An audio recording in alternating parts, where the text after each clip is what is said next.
Bienvenidos, ¿cómo les va? Muy, pero muy buenas noches. Aquí estamos. Esto es La Nación PM, hoy con un comienzo diferente, como ustedes ya saben. Hace minutos nada más, en una charla con Diego Cabot, nos contaba cómo en el día de ayer recibió 6 de los 8 cuadernos de Centeno, 6 cuadernos originales, bueno, que recibía de esta manera. Vamos a escuchar parte de lo que él decía y después vamos a tener el análisis de Joaquín Morales Solá.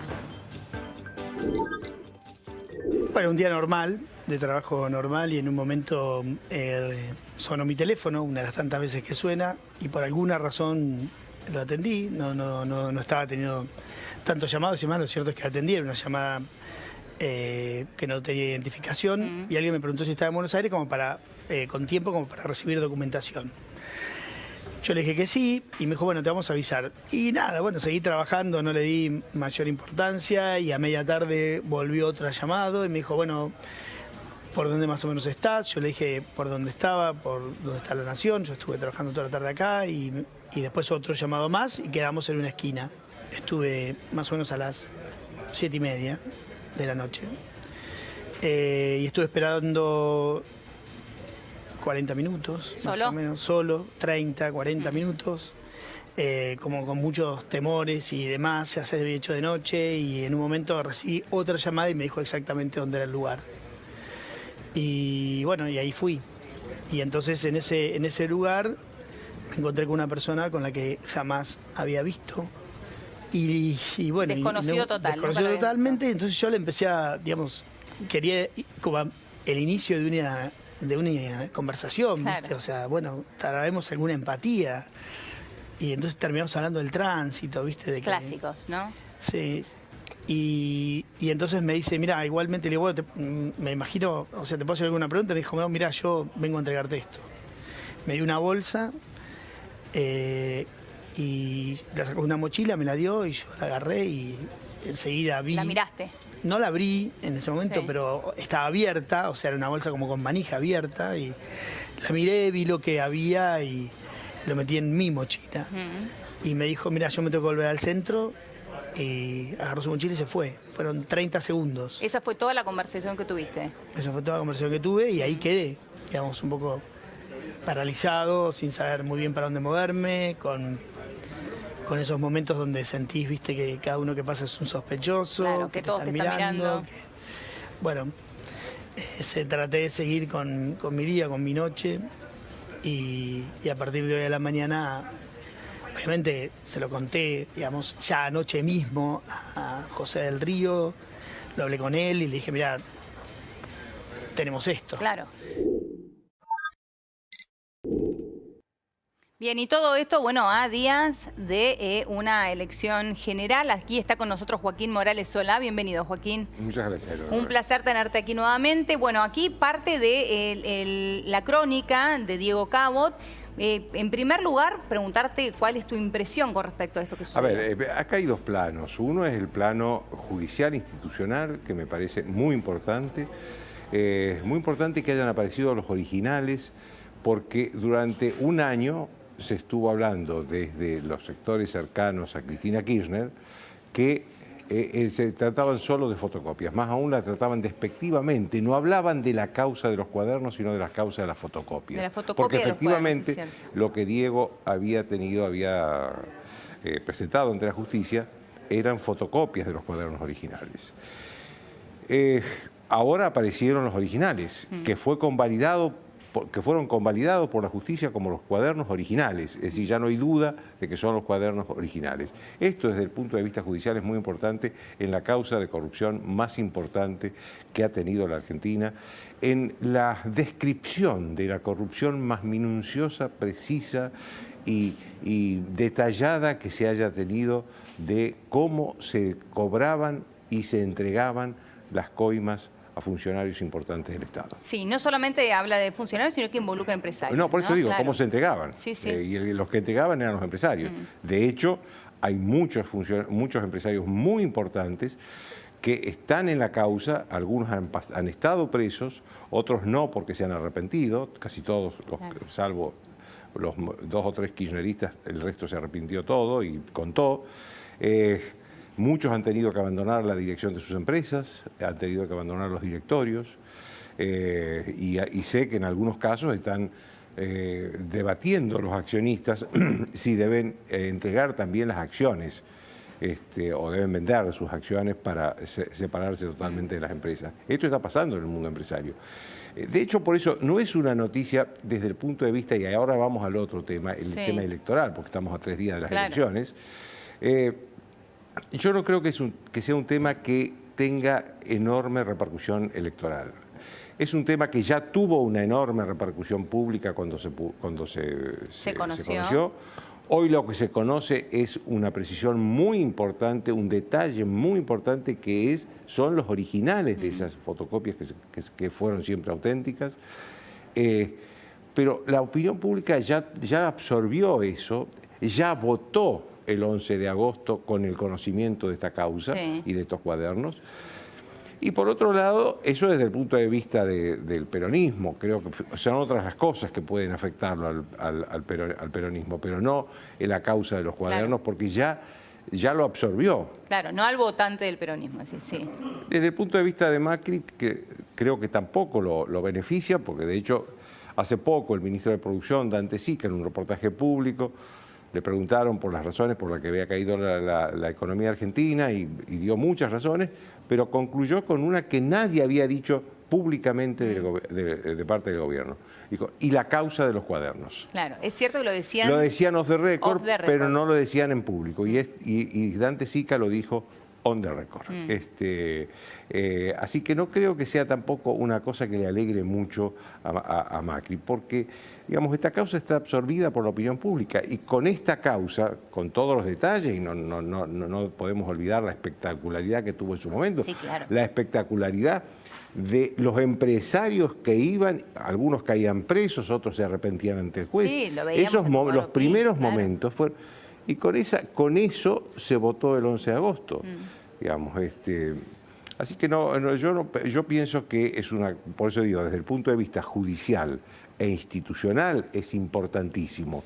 Es una noticia de primer nivel. Porque marcás esto de que, bueno, faltaba justamente los cuadernos originales, pero en realidad la prueba iba mucho más allá de lo que decían solamente porque los además respalda la seriedad del diario cuando dio esa información, que desencadenó luego todo lo que sucedió, que como vos decís es la parte más importante, porque la parte más importante de los cuadernos no es la fotocopia ni el original de los cuadernos, es lo que después en la justicia sucedió con los funcionarios que se arrepintieron, exfuncionarios que se arrepintieron, y con los empresarios que también se arrepintieron. Declaraciones, y fueron testigos. coincidentes. Exacto. Así que esto es lo importante desde el punto judicial e institucional. Desde el punto electoral me parece que la gente ya votó el 11 de agosto con esto absorbido, con esto digerido, y votó como votó. Claro.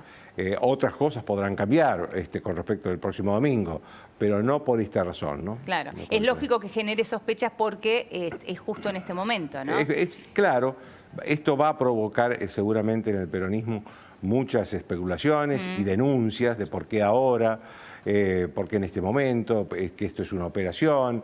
En fin, son las cosas propias de las campañas electorales, pero lo cierto es que esto confirma el trabajo de nuestro compañero, nuestro colega Diego Cabot, de la seriedad del diario, que corriendo el riesgo de perder una primicia, fue primero a la justicia y dejó que el fiscal y el juez investigaran, y recién lo dio a conocer cuando el fiscal y el juez tomaron decisiones que ya eran públicas, eran para todos los medios. Y en este caso decidieron actuar de la misma manera, ¿no? Así es, así. Pero esto de alguna manera sí, digamos, forma parte del final de una campaña donde recién en los últimos días se empezó a hablar de corrupción, es decir, a partir del debate. A partir del debate. Del debate, que lo planteó el presidente de manera muy dura. Yo creo que él Macri recibió las críticas del primer debate en Santa Fe, donde él estuvo un poco, no carecía de la presencia presidencial, y creo que esta vez estuvo con mucha presencia, y además empezó hablando de corrupción, y tuvieron momentos muy duros con Alberto Fernández, tan es así que yo leyendo en la prensa extranjera, decían ellos que los enfrentamientos habían ido más allá de lo que se puede esperar de un debate. Ah. Y eso que estaban hablando de países donde los debates son Claro, comunes. sí, son tienen comunes, cultura ¿no? de debate realmente. Pero claro, acá lo que no saben tal vez los periodistas que analizan esto es que en estos dos personajes, Macri y Alberto Fernández, hay una cuestión personal. No solo es política, no solo es competencia, hay una cuestión personal. Sí. ¿No? Estamos terminando la campaña electoral. ¿Cómo estás viendo estos últimos días? A ver, yo creo que acá hay dos elementos, digamos, cada candidato llega con su carga de cosas positivas y de cosas negativas. Alberto llega con el resultado de las PASO. Sí, claro. Alberto Fernández llega con innegable. 16 puntos de ventaja en las primarias. Eso es muy difícil de revertir, muy difícil de revertir. Y después, en los últimos días, hubo dos acontecimientos a favor de Macri, que fue la marcha del sábado en la capital, pero también las muchas marchas que hubo en el interior del país y que uno desde la capital no está siguiéndolas atentamente, sí, pero que me dicen la gente del interior que son muy importantes. Por ejemplo, la de Jujuy juntó 30.000 personas en San Salvador de Jujuy, que es una multitud para una ciudad chica del interior. Sí, y eso ha sucedido en muchas de las ciudades, Claro. es cierto. Después está el debate del domingo, ¿no? Donde aparecieron estos temas, apareció, digamos... El tema calidad institucional, entre la calidad otros, institucional, ¿no? Claro. Que, digamos, ¿cómo influye esto? Cómo influyeron esos hechos en la sociedad no lo podemos saber, sobre todo porque además las encuestas que hay no son encuestas en las que confían ni siquiera los propios encuestadores. Claro. ¿No? Ya ahora nadie. Creo que lo hemos dicho, no, pero además creo que lo hemos dicho, que un 50% de las personas a las cuales le golpean la puerta de su casa para preguntarle por elecciones los encuestadores, no responde. O más aún, las reciben, responden todas las preguntas, cómo está la economía, cómo está el país, cómo está su situación personal. Ahora, cuando llegan a la pregunta de por quién va a votar, dice, no, sobre eso no decidí todavía. Prefiero no decirlo. O prefiero no decirlo, claro, o no decidí. Eso es un 50% de las presenciales. En el caso de la telefónica, y estoy hablando de la telefónica que habla una persona, sí, no de la telefónica que es una máquina, claro, que habla una persona, solo el 20% responde, el 80% no responde. Ah, es bajísimo entonces. Entonces, ¿cómo hacen los encuestadores para decir que lo que ellos están recabando y lo que le contestan expresan al universo total de electores? Bueno, argentinos? quedó clarísimo también Por con eso, el resultado de las por PASO, eso. ¿no? Entonces, claramente no lo expresaba. Entonces, hay también una realidad histórica en la Argentina, y creo que en todos los países, que en la última semana, en las últimas horas, a veces camino a la escuela donde se vota, se toma la decisión. ¿Cuál es el porcentaje ese? No se sabe. ¿Cuál es la participación que va a haber? Claro, eso es clave. Claro. Es una de las cuestiones que el presidente Macri pidió en la Marcha del Millón, ¿no? Dijo que tengamos el nivel de participación del 83. A ver, porque... Que fue histórico, ¿no? ¿Por qué? Porque los encuestadores en general, y bueno, por esto que está pasando con las marchas de Macri, se puede descontar que el presidente va a tener más votos que los que sacó las PASO. No se sabe si en lugar de 33 será 35, 36, 37, eso está en duda. Ahora, para él con eso no gana si Alberto Fernández no baja del 49,5 que sacó al 44,5. Claro. No hay que olvidarse que en este sistema Alberto Fernández toca el 45% y es presidente. Y es presidente en primera vuelta, claro. Aunque Macri saque el 43%. Es importante esto que estás marcando. Claro, es muy importante. Si él saca menos del 45, entonces tiene que tener una diferencia de 10 puntos con el que le sigue para ser el presidente electo. Macri a lo mejor va a aumentar y posiblemente frente a un 44,5, esté a menos de 10 puntos y haya segunda vuelta. Ahora, ¿cómo lo haces bajar a Alberto Fernández de 49,5 a 44,5? Sí. Eso es imposible, Imposible. Que la gente que lo votó lo deje de votar. Es cierto. Ya tomó una decisión. Entonces, la única manera de bajar ese porcentaje sin que Alberto Fernández pierda votos es subiendo la participación. Claro, es ampliando la base electoral, ¿no? La cantidad de gente que va a votar. Entonces se habla del 81, 82%, 83%, un porcentaje que se dio solo en 1983, en la época de Alfonsín. Exacto. No se dio nunca más después. No. Así que, bueno, así que estas son las preguntas con las que se llega y que no va a haber respuesta hasta el domingo. Por eso hay uno cuando habla con el sector de Alberto Fernández hay certeza absoluta de que Alberto va a ser, él no lo dice, él jamás lo dice, pero su gente está absolutamente segura que él va a ser presidente electo el domingo. Sí, de hecho ya están trabajando, ¿no? Y habla también como presidente electo.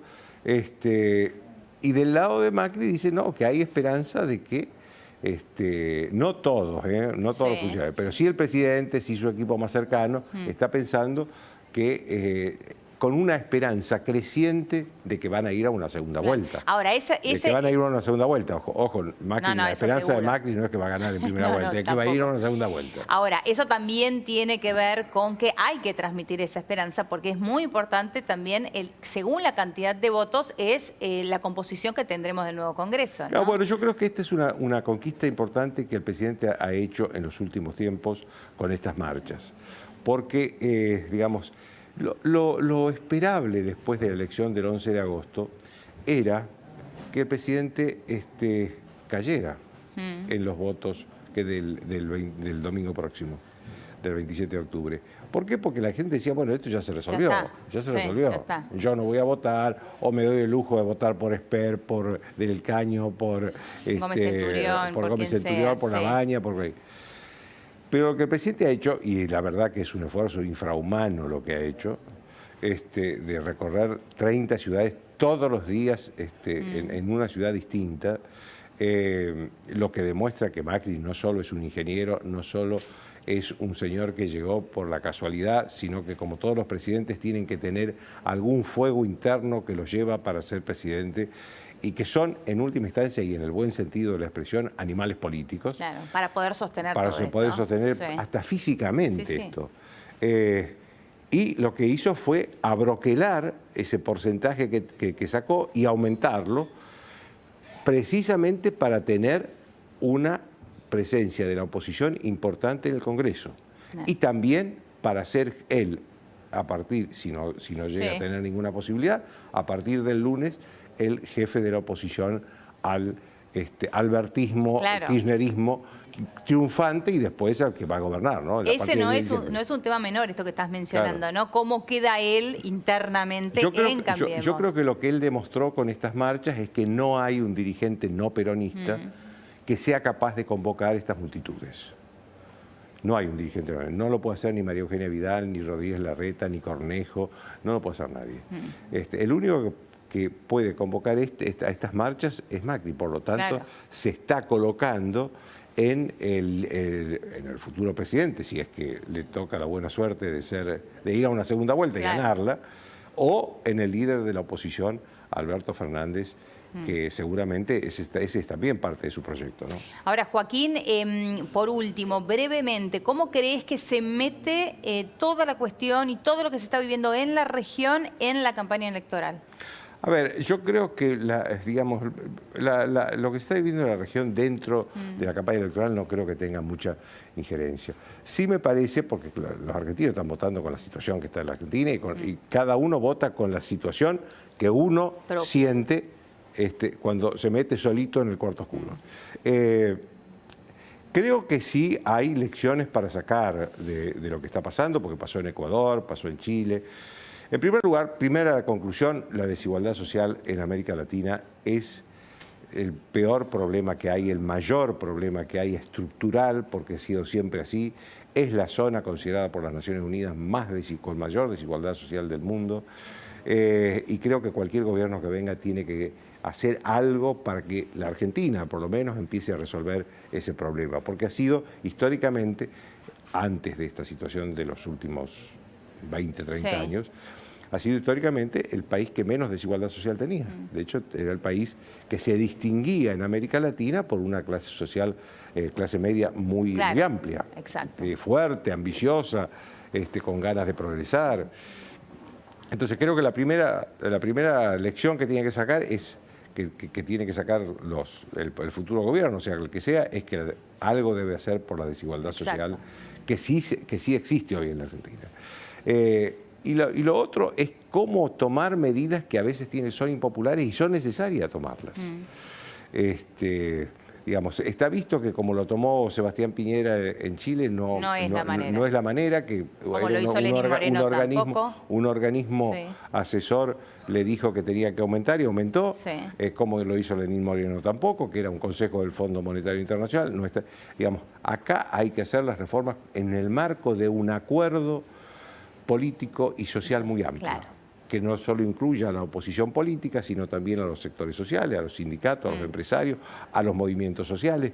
Vamos, no se puede, ya no hay, hoy hay un hartazgo en las sociedades de todo el mundo, de América Latina en especial, pero de todo el mundo. Vemos también problemas en Europa, pero en América Latina en especial, vemos un hartazgo social que no admite decisiones autoritarias de parte de los gobiernos. O con sesgo autoritario, digamos, ¿no? Porque eso termina en la violencia y el caos que se vivió en Ecuador y que se está viviendo todavía en Chile. Joaquín, un placer como siempre. Muchísimas gracias. Gracias a vos. Bien.